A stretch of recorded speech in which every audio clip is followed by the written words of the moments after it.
Assalamualaikum warahmatullahi wabarakatuh. Akkamitti akka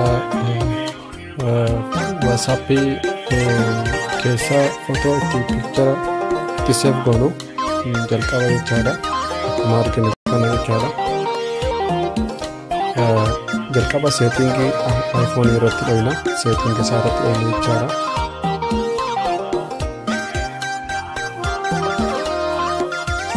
Haala kanaan setting irratti dhoyne privacy kan jedhu tuqna. San booda photo kan jedhu tuqna. WhatsApp kan jedhu on goona.